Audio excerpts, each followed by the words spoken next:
नमस्कार दोस्तों, मैं हर्षद कुमार त्रिवेदी आपके अपने चैनल हर्षद कुमार त्रिवेदी जी के चैनल पर आप सभी मेरे प्यारे विद्यार्थियों का हार्दिक अभिनंदन व स्वागत करता हूं। बहुत ही महत्वपूर्ण वीडियो एक बार फिर से आपके सामने। Second grade social science philosophy दर्शन शास्त्र का टॉपिक नंबर 4 कार्टेशियन पद्धति हम पढ़ेंगे। रेने देकार्त को पढ़ेंगे। बहुत ही महत्वपूर्ण टॉपिक हैं। यहाँ से 1 से 2 क्वेश्चन आपके बनते हैं ऑथेंटिक नोट्स आपके साथ। तो आप अधिक से अधिक लोगों को ज़रूर शेयर करें। सोशल साइंस में सेकंड ग्रेड की सब्जेक्ट की 8 सब्जेक्ट में आपके चैनल पर पढ़ा रहा हूँ, जिसमें से 2 सब्जेक्ट अभी शुरू कर दी हैं, ज्योग्राफी व दर्शन शास्त्र, और हिस्ट्री मैंने पढ़ा दी है, राजस्थान का इतिहास पढ़ा दिया है। तो प्रथम पेपर के लिए आप ज़रूर मेरे इतिहास के जो भी टॉपिक हैं वो ज़रूर क्रम से पढ़ें। तो पूरा इतिहास का जो आपका सिलेबस है उसको पूरा कवर किया है फर्स्ट पेपर में। तो बहुत ही महत्वपूर्ण चैनल हैं। आप नए हो तो ज़रूर चैनल को सब्सक्राइब करें और लाइक करें, शेयर करें, लाइक ज़रूर करें। कैसा लगा वीडियो ज़रूर कमेंट्स करें। तो बहुत ही महत्वपूर्ण टॉपिक आपके साथ। तो चर्चा करें हम कार्टेशियस पद्धति रेने देकार्त को हम पढ़ेंगे।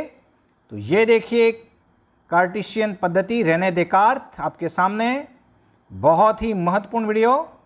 तो शुरू करें हम। तो देखिए कार्टेशियन विधि। रेने देकार्त का जन्म जो हुआ है वो फ्रांस के तुरैन नगर में हुआ है। याद रखें, फ्रांसीसी कहते हैं उनको। तो फ्रांस के तुरैन नगर में उनका जन्म हुआ है। फ्रांसीसी कहा जाता है। देकार्त को बुद्धिवादी व आधुनिक दर्शन का पिता कहा जाता है। सीधा क्वेश्चन बनता है, रेने देकार्त जो फ्रांसीसी हैं उनको आधुनिक दर्शन का पिता कहा जाता है। बहुत बार क्वेश्चन बना है। जो क्वेश्चन बन रहे हैं वही मैं आपको पढ़ा रहा हूँ, और आपको एक टॉपिक सिर्फ आधे घंटे में 30 मिनट या 20 मिनट में मैं आपको पढ़ा रहा हूँ। तो जो काम की चीज़ है वही आपके सामने ला रहा हूँ। आप ज़रूर पूरे वीडियो देखें, बहुत ही काम की चीज़ है आपके लिए। तो शुरू करें। कार्टेशियस विधि के बारे में मैंने कहा आपको कि रेने देकार्त को आधुनिक दर्शन का पिता कहा जाता है। गणित के प्रति आक्रोशित थे, गणित के प्रेमी थे ये। गणित बहुत अच्छी थी उनके, तो गणितज्ञ भी कह सकते हैं। इन्होंने एक दर्शन वैज्ञानिक विधि को जन्म दिया जिसे कार्टेशियन विधि के नाम से जानते हैं। दर्शन की 2 धारणाएं दी हैं उन्होंने। बुद्धि में यथार्थ ज्ञान प्राप्त करने की क्षमता होती है। तो दूसरा दिया उन्होंने, बुद्धि में यथार्थ ज्ञान को अयथार्थ ज्ञान से पृथक करने भी की क्षमता भी होती है। तो ये 2 धारणाएं दी हैं उन्होंने। कहाँ हैं? बुद्धि में यथार्थ ज्ञान प्राप्त करने की क्षमता होती है और बुद्धि में यथार्थ ज्ञान को अयथार्थ ज्ञान से पृथक करने की भी क्षमता होती है। देकार्त का मानना है कि यथार्थ ज्ञान निश्चित और अस्पष्ट ज्ञान है। इसकी प्राप्ति के 2 साधन बताए हैं उन्होंने। रेने देकार्त का मानना है कि यथार्थ ज्ञान जो है वो निश्चित और अस्पष्ट ज्ञान है। इसकी प्राप्ति के कितने साधन बताए? 2 साधन। एक है प्रतिमान और एक है निगमन। याद रखें। तो यथार्थ ज्ञान की प्राप्ति के लिए 2 साधन बताए हैं रेने देकार्त ने। प्रतिमान को सहज ज्ञान या अंतः प्रज्ञा ज्ञान भी कहते हैं, और दूसरा है निगमन। यथार्थ ज्ञान की प्राप्ति के लिए हमें हर वस्तु पर संदेह करना चाहिए। कह रहे हैं रेने देकार्त कि यथार्थ ज्ञान की प्राप्ति के लिए हमें हर वस्तु पर संदेह करना चाहिए। देकार्त ने संशय पद्धति के 4 नियम बताए हैं। देकार्त ने संशय पद्धति के 4 नियम बताए हैं। लक्षण सूत्र, विश्लेषण सूत्र, संश्लेषण सूत्र और समाहार सूत्र। तो ये भी क्वेश्चन बना है। देकार्त ने संशय पद्धति के कितने नियम बताए हैं? 4 याद रखें आप। प्राक्पेक्षा या लक्षण सूत्र, विश्लेषण सूत्र, संश्लेषण सूत्र और समाहार सूत्र। संदेह पद्धति जो आई है देकार्त के दर्शन में वो दार्शनिक पायरो के द्वारा आई रही है। क्वेश्चन आया है कि संदेह पद्धति जो देकार्त की आई है वो किसके माध्यम से? दार्शनिक हैं एक दूसरे पायरो। तो संदेह, दर्शन का जन्म संदेह से होता है, बिल्कुल सही है। और ज्ञान का उद्गम भी संदेह से होता है। बिल्कुल सही है। किसी भी चीज़ पर अपन संदेह करते हैं तभी तो हमें पता पड़ता है कि क्या चीज़, क्या ज्ञान, तभी से ही तो हमें प्राप्त होता है ना। तो संदेह पद्धति में कहा गया है रेने देकार्त के अनुसार कि दर्शन का जन्म संदेह से होता है और ज्ञान का उद्गम भी संदेह से होता है।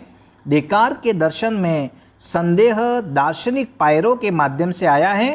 तो ये सीधा क्वेश्चन बना है, देकार्त ने सत्य की प्राप्ति के लिए संदेह को अपनाया है। ध्यान रखना ये बात कि देकार्त जो हैं उन्होंने सत्य की प्राप्ति के लिए संदेह को अपनाया है। इस कारण से उनकी पद्धति को क्या कहते हैं, संदेह पद्धति भी कहते हैं। बहुत ही महत्वपूर्ण बात, देकार्त के दर्शन में संदेह साधन हैं सत्य रूपी साध्य को प्राप्त करने के लिए। बहुत महत्वपूर्ण बात यहाँ पर फिर से कि देकार्त के दर्शन में संदेह साधन है सत्य रूपी साध्य को प्राप्त करने के लिए। ठीक है ना, साध्य नहीं है, मतलब क्या नहीं है, साध्य, संदेह साध्य नहीं है, इन्होंने भी साधन ही माना है। डेविड ह्यूम एक दूसरे दार्शनिक हैं, डेविड ह्यूम के दर्शन में संदेह की परिपाटी रही है। डेविड ह्यूम के लिए संदेह साध्य और साधन दोनों हैं, ध्यान रखना। लेकिन देकार्त के अनुसार संदेह केवल सत्य की प्राप्ति तक ही सीमित है। तो ये ध्यान रखना कि डेविड ह्यूम ने तो संदेह को साध्य और साधन दोनों माना है, लेकिन रेने देकार्त ने संदेह को साधन मात्र माना है, साध्य नहीं माना है। क्योंकि उन्होंने कहा है कि देकार्त के दर्शन में संदेह साधन है सत्य रूपी साध्य को प्राप्त करने के लिए।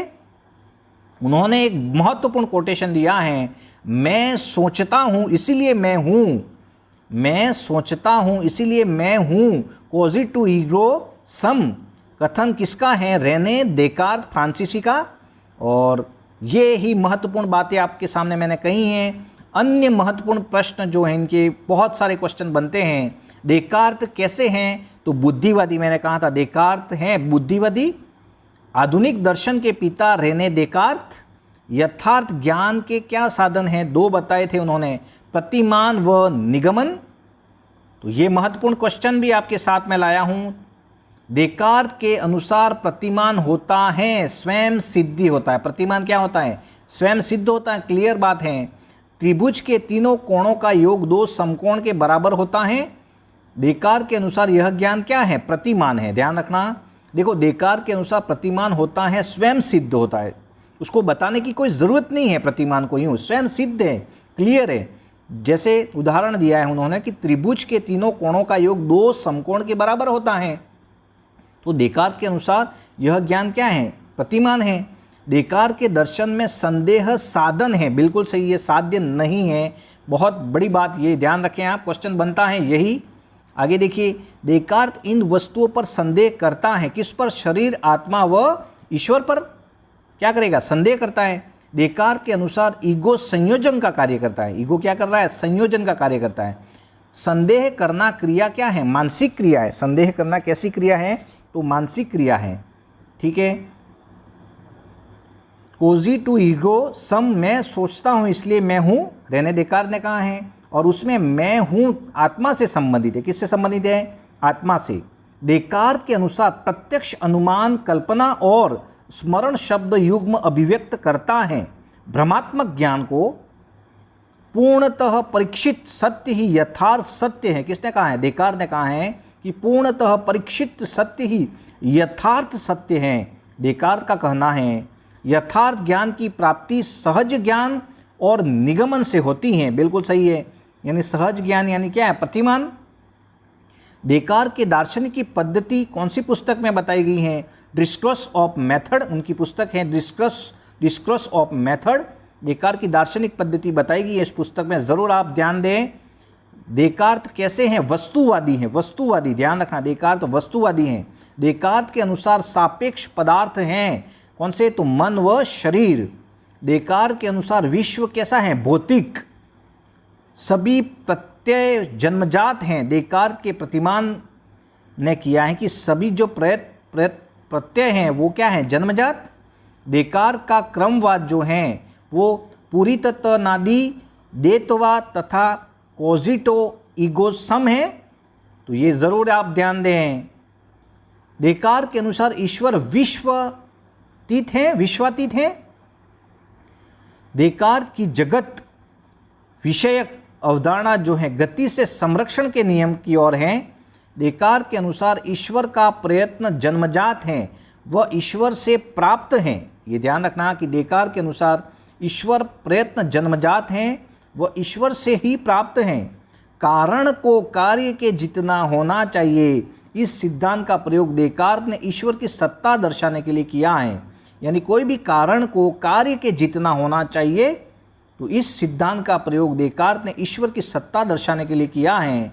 देकार्त का प्रत्यक्ष सुनिश्चित हुए बिना सुस्पष्ट हो सकता है। देकार्त का प्रत्यक्ष सुनिश्चित हुए बिना सुस्पष्ट हो सकता है, किंतु वह सुस्पष्ट हुए बिना सुनिश्चित नहीं हो सकता। ये ध्यान दें आप, कह रहे हैं रेने देकार्त कि देकार्त का जो प्रत्यक्ष सुनिश्चित हुए बिना सुस्पष्ट हो सकता है, किंतु सुस्पष्ट हुए बिना सुनिश्चित नहीं हो सकता। बिल्कुल सही है। देकार्त के कथन याद रखना। प्रदुगल के दो प्रकार के गुण बताए उन्होंने, एक तो मुख्य बताया है और एक गौण। यानी प्रदुगल के कितने गुण बताए हैं? दो। प्रदुगल की दो स्थितियां भी बताई हैं, एक गति की और दूसरी क्या है? स्थिरता की बताई है उन्होंने। तो ये ज़रूर क्वेश्चन है, ये ज़रूर आप देखें। मन प्रदुगल की रचना करता है। तो प्रदुगल एक प्रकार से जीव है, ध्यान दें आप। हम ईश्वर को कारण प्रकृति और कार्य प्रकृति दोनों मान सकते हैं, इस मत का समर्थन किया है स्पिनोज़ा ने। तो ये भी दार्शनिक हैं। हम ईश्वर को कारण प्रकृति और कार्य प्रकृति दोनों मान सकते हैं। किसने दिया है ये मत? तो स्पिनोज़ा ने।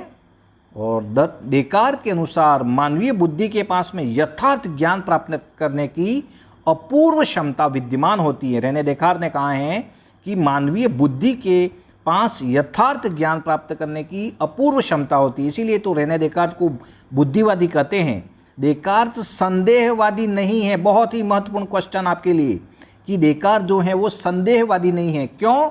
क्योंकि उन्हें संदेह को जो है वो साधन ही माना है, तो साध्य नहीं माना है। यानी किसी भी चीज़ को प्राप्त करने के लिए साधन सत्य प्राप्त हो गया तो फिर क्या है? साध्य नहीं है वह। तो देकार्त जो है वो संदेहवादी नहीं है। संदेह कर रहे हैं लेकिन वो साधन मात्र मान रहे हैं। सत्य जब प्राप्त हो जाएगा तो वो साधन ही रहेगा और साध्य नहीं मानेंगे वो। तो बहुत ही महत्वपूर्ण बात आपके लिए। और देखें तो रेने देकार्त के अनुसार द्रव्य, चित्त, अचित व ईश्वर है। देकार्त जगत के विषय में यंत्रवादी हैं। देकार्त के अनुसार गति विस्तार का पर्याय है। देकार्त के अनुसार भावना, संकल्प, इच्छा और संवेदना चैतन्य के पर्याय हैं। देकार्त के अनुसार एक तो भावना, संकल्प, इच्छा व संवेदना क्या है? चैतन्य के पर्याय हैं। क्रिया प्रतिक्रिया का सिद्धांत रेने देकार्त ने दिया है। ध्यान रखें, क्रिया प्रतिक्रिया का सिद्धांत किसने दिया? सिंपल क्वेश्चन आए तो रेने देकार्त ने। प्राथमिक एवं गौण गुण में भेद किसने किया है? देकार्त ने। तो दो प्रदुगल बताए थे उन्होंने, प्राथमिक व गौण। तो रेने देकार्त के अनुसार जो प्राथमिक व गौण गुणों में भेद किया है उन्होंने। पाश्चात्य आधुनिक दर्शन का जनक रेने देकार्त को ही कहते हैं। देकार्त और लॉक एक दार्शनिक हैं। धर्म और नैतिकता का संबंध धर्म नैतिकता से पहले बताते हैं दोनों दार्शनिक। देकार्त व लॉक जो हैं वो धर्म और नैतिकता का संबंध तो बताते हैं लेकिन धर्म नैतिकता से पहले बताते हैं। और मेडिटेशन पुस्तक है उनकी। बहुत ही महत्वपूर्ण बात कि उनकी पुस्तक का नाम मेडिटेशन, किसकी? तो रेने देकार्त की। देकार्त द्वारा प्रतिपादित जन्मजात प्रयत्नों का समूह है। क्या है? ईश्वर, भौतिक द्रव्य और आत्म तत्व। देकार्त व लॉक जो है दार्शनिक समूह यह मानता है कि ईश्वर, मन तथा शरीर तीन द्रव्य हैं। ये ध्यान रखें आप कि देकार्त व लॉक जो दार्शनिक हैं वह समूह क्या मान रहे हैं? ईश्वर, मन व शरीर तीन क्या हैं? द्रव्य। ईश्वर, मन व शरीर द्रव्य हैं। तो ये आपके सामने रेने देकार्त, फ्रांसीसी, तुरैन नगर में उनका जन्म हुआ है। कार्टेशियस पद्धति लाए थे रेने देकार्त। तो ये जो नोट्स हैं वो मेरे डिस्क्रिप्शन में जाके आप डाउनलोड कर सकते हो। तो मेरे पूरे नोट्स आपको मिल जाएंगे, डिस्क्रिप्शन में जाके डाउनलोड करिए, निकालिए और मेरे वीडियो की, मेरे आवाज़ को आप सुनिए तो 100% आपको रिजल्ट मिलेगा। कम समय में पूरी तैयारी आपके लिए हो रही है। तो आप ज़रूर एक एक टॉपिक को ज़रूर पढ़ें। बहुत ही महत्वपूर्ण वीडियो आपके सामने आ रहे हैं। अगले वीडियो के लिए आप तैयार रहें। तब तक के लिए जय हिंद, जय भारत।